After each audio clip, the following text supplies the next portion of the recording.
salam dan bahagia. Perkenalkan, nama saya Dwi Ratnaningrum dari SMP Muhammadiyah 1 Depok. Saya adalah CGP Angkatan 7 Kabupaten Sleman. Saya akan memaparkan tugas 1.2.A.8 koneksi antar materi pada modul 1.2. Model refleksi yang saya gunakan adalah model refleksi 4P. P yang pertama adalah peristiwa, P yang kedua adalah perasaan, P yang ketiga adalah pembelajaran, dan P yang keempat adalah penerapan ke depan. Peristiwa, momen yang paling penting atau menantang atau mencerahkan bagi saya dalam proses pembelajaran modul 1.1 hingga modul 1.2 adalah ketika saya mulai menyadari bahwa pendidikan itu adalah menuntun dengan sabar dan ikhlas, menggerakkan atau menuntun mereka sesuai kodrat alam dan zaman. Momen menantang bagi saya adalah ketika saya sudah memahami pemikiran Ki Hajar Dewantara dan mulai mengimplementasikan nilai-nilai dan peran guru penggerak dalam pembelajaran atau aktivitas di dalam atau di luar sekolah.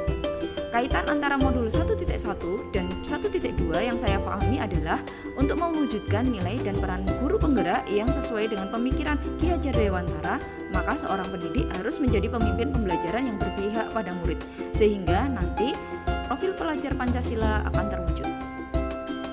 Kaitan yang kedua adalah modul 1.1 Ki Hajar Dewantara menjelaskan bagaimana jiwa manusia tersusun atas 3 kekuatan atau trisakti utama, yaitu cipta atau pikiran, rasa atau hati, dan karsa atau kemauan. Sedangkan modul 1.2 manusia tergerak oleh peristiwa atau momen, suasana atau proses. Jadi penting untuk menyajikan peristiwa atau momen yang memungkinkan anak belajar mengelola yang tergerak di dalam diri mereka, yaitu pikiran atau cipta, perasaan atau rasa, kehendak atau karsa. Yang ketiga adalah perasaan. Saat momen ini terjadi, saya merasa seperti bagaikan berguru kepalang ajar bagai bunga kembang tak jadi. Ilmu yang dituntut tidak sempurna, maka tidak ada faedahnya.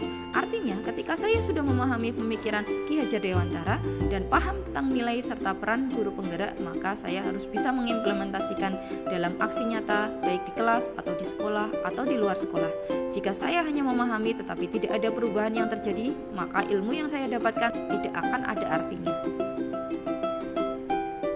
Yang berikutnya adalah pembelajaran. Sebelum momen tersebut terjadi, saya berpikir bahwa semua anak mempunyai kemampuan yang sama. Karakter atau kedisiplinan anak dapat ditumbuhkan melalui hukuman. Guru sebagai sumber belajar utama dan pusat pembelajaran. Dan fokus guru adalah ketercapaian KKM. Sekarang saya berpikir bahwa setiap anak mempunyai potensi, bakat, kemampuan, dan karakteristik yang berbeda-beda. Hukuman hanya berlaku sementara. Guru bukanlah satu-satunya sumber belajar. Pembelajaran yang berpihak pada murid itu perlu dilakukan. Nilai dan peran guru penggerak perlu diimplementasikan agar guru dapat tergerak, bergerak, dan menggerakkan. Penerapan ke depan.